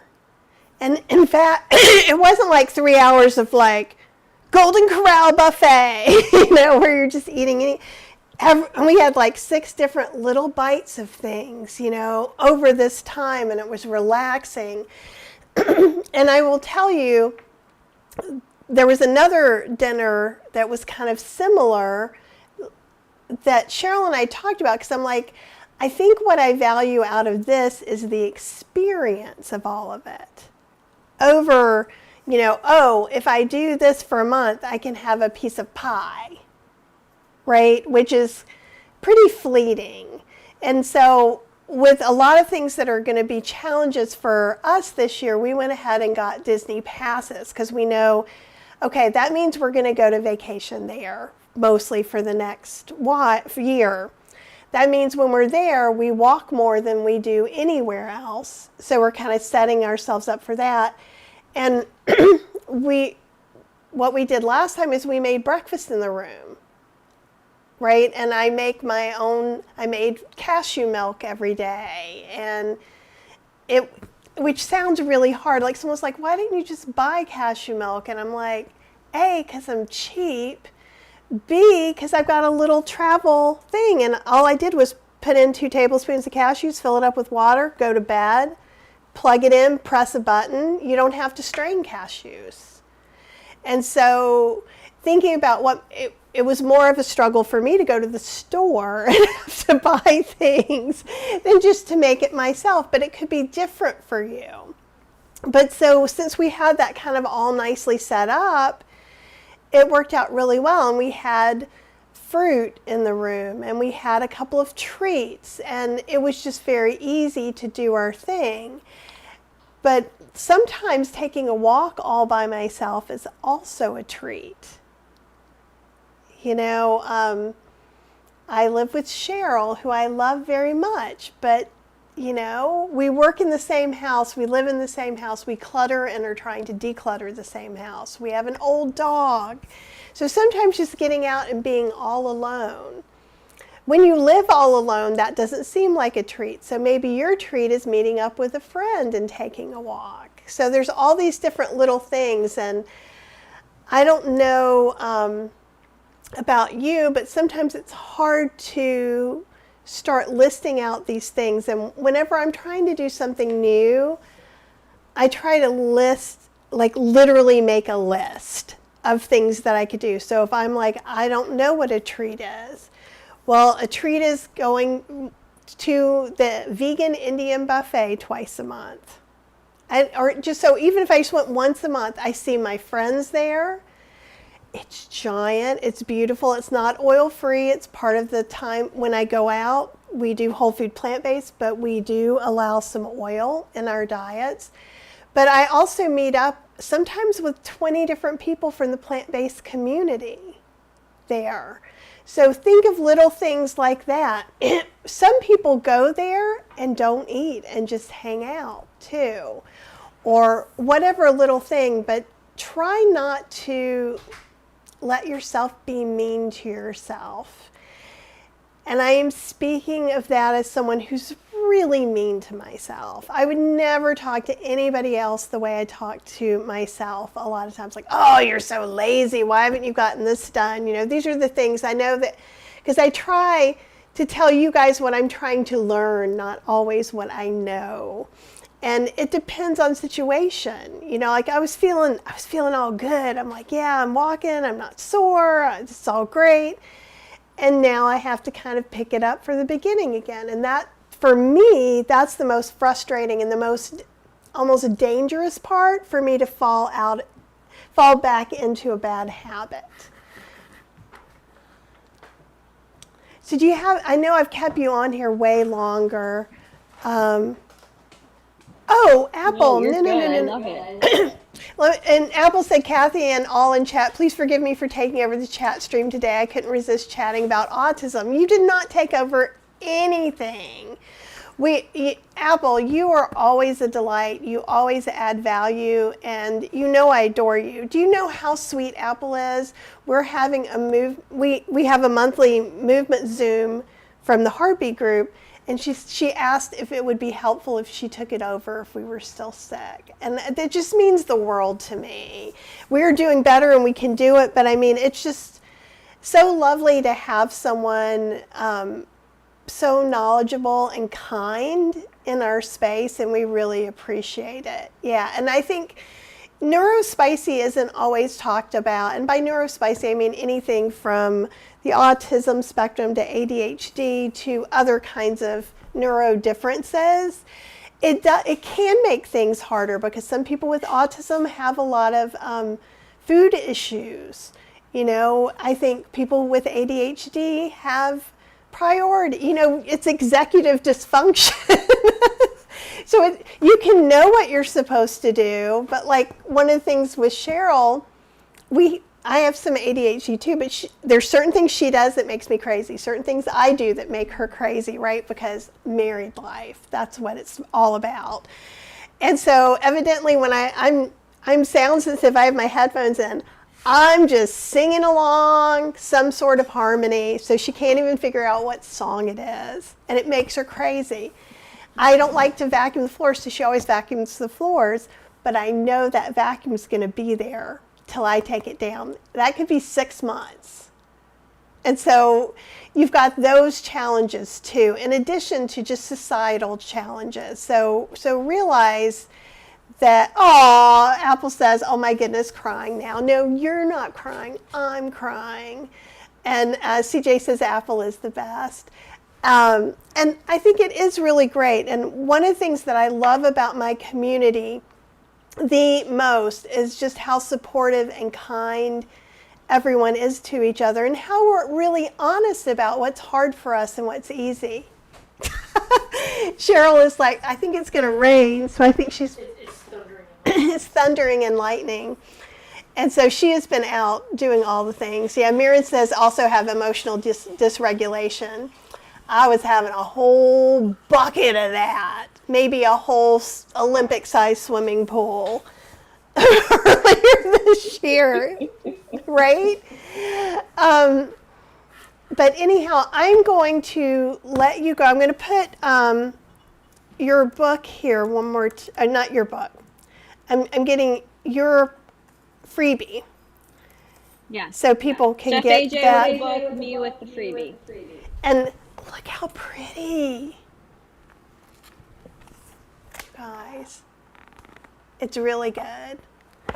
And I'm going to do something, I'm kind of hesitating to say I'm going to do it tomorrow because it's going to depend on how hard I work in there and if I have a voice. But either Sunday or Monday, I'm going to make the brownies out of this on a live. So I'm going to make sure you're on my email list and I'll send it out to you. But there are a few recipes I'm going to be making. And look, she autographed it. But if you pre-order, and I put it in the chat, I'm going to go and put it in the description below as well, my link. If you order on Amazon, I don't know if you guys know this, if you pre-order books, from the moment you pre-order until the book comes out, whatever the lowest price is what you pay. It's been that way for a long time, and so that's what their pre-order price guarantee means. So I think right now it's some percentage off. Let's see, do I have it? It's 10, nope, that's somebody else's book. That's somebody else's book. I've been looking up too many things while we're talking. But it is a percentage off now. It'll show you. But let's say if it's 10% off now and it dips to 20% off for 5 minutes in 3 days, that's the price you pay. So it really pays to go ahead and pre-order as soon as you can. This is Chef AJ's Sweet Indulgence book. And it's not out yet. I am special. I never say I'm special, but I feel special because I have the book. And it's all desserts. It's all whole food plant-based. SOS. There are nuts and some other things that aren't necessarily usually in her SOFAS program, so it is not a diet book per se. However, if you're looking, it's treats that fit into our way of eating. And so look at it that way. And another reason to pre-order, besides supporting Chef AJ, who supports all of us, she's just a great friend, and she's a great part of the whole food plant-based community. And one of her goals is to make the New York Times bestseller list. And so I'd love for all of us to help her achieve that goal, because this book is awesome and it's really worth getting. All right, Rose, do you have any parting words besides, why did you make me talk this long? Listen, I'm just excited for Disney. I'll talk with you 12 hours straight. I love it. This was great. It's raining and storming here, so this is the perfect way to spend the Saturday. And I think, I go for all of this community by saying that I think we love you and Cheryl so much because how just genuine you are. You were talking about, saying things to yourself that might not be the most kind, and, struggling with, being tired sometimes and being sick. It's just so real and so relatable. So thank you for just, leading the charge in, your community and making everyone just so open and loving. I'm just super excited that I got to be here. So thank you. You're so sweet. And I think we're going to have just the very best this time when we go to Disney. And whenever we decide when that's going to be, we'll let you guys know. And if people want to come hang out, they could come hang out too. It could be exciting. So I think it's important for me as a human being to be as transparent as I can with my struggles, because I think just doing that and being kind really helps change other people's lives. And it can be embarrassing and uncomfortable. And you guys know that sometimes I get the sweetest comments, but sometimes people are not nice. And it's also okay to know that, and know that it's not just you. It's not just your mom that said something crappy when you were 10. it's most people, you know what I mean? Everyone's working in their own little thing. So I just appreciate you guys really being here and being supportive of me and Cheryl and our journey, and just giving us the space to really be real. So thank you so much. And Rose, thank you for putting together this program, for being very thoughtful, and for being willing to come hang out with us. So what do you want to do next time? Do you want to try and do a little workout? And I say that meaning I hope it's a workout I can do. Oh, we'll start with cans of beans. I'll have my professional video. It'll be a grand time. So we only need, 20 minutes. We'll chat more than we work out, so it'll be fine. Okay, that sounds awesome. Yeah, Gina, Rose's freebie is in the show notes, and I've put it in the chat a couple times, but it is in the show notes. It's the very first link. So make sure to grab that, get some more information. Rose is going to be coming on at least monthly, and we will see how that goes. If you guys have some questions for her, if you're watching the replay, bless you for sticking through all these technical difficulties and getting here, for all of you, live and not. We appreciate you very much. You can ask some questions in the comments. Rose might pop by and answer a few things, or if I see some things, I can bring them to Rose's attention too. You have a YouTube channel, so you can follow Rose on YouTube. It's The Plant Life Chose Us. Yep, and the Instagram, The Plant Life Chose Us. And what is it on YouTube? Is it not the same? It's the same. Okay, good. Okay, so both of those you can follow her, and I really encourage you to do that. She gives some really nice little bite-sized nuggets of things to do, and I just appreciate your bright, shiny, happy, energetic energy too. It's just kind of like, I don't go on Instagram as much, but I go on and I watch Rose. Well, have the very best weekend. We are going to hunker down, and I actually have not made us brunch. So guess what we're going to have? Leftover tofu scramble. So that's what's going to happen now. Rose, what are you eating today? I already ate a beet burger and my salad. Dinner, we did a meatless loaf that we've just been slicing. So that's just tofu, rice, and a lot of spices in a loaf form. And then I have a Ninja Creami waiting for me. As it should be. I ate my pumpkin spice one a few days ago when I wasn't feeling good, and I imagined it was Halloween and all was right in the world. Pretty soon. Okay, well, thank you guys so much for hanging out with us this long. We promise next time there will be less, if possibly no, technical difficulties. And I will watch your email. I will either email you tomorrow morning saying I'm going to go live, or tell you next week. Also on Tuesday, I think at noon, but I can't remember. We're going to do a Ninja Creami demo, me and Victoria Emily from the Whole Food Plant-Based Ninja Creami group. So stay tuned for that too. Oh, Jeremy's telling me there's the Piedmont Farm Refuge potluck tonight.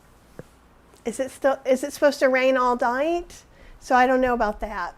But anyhow, check that out. See if it's still happening. Maybe it's only raining in North Durham and not in Pittsburgh. And you guys have the very best weekend, and I will talk to you soon.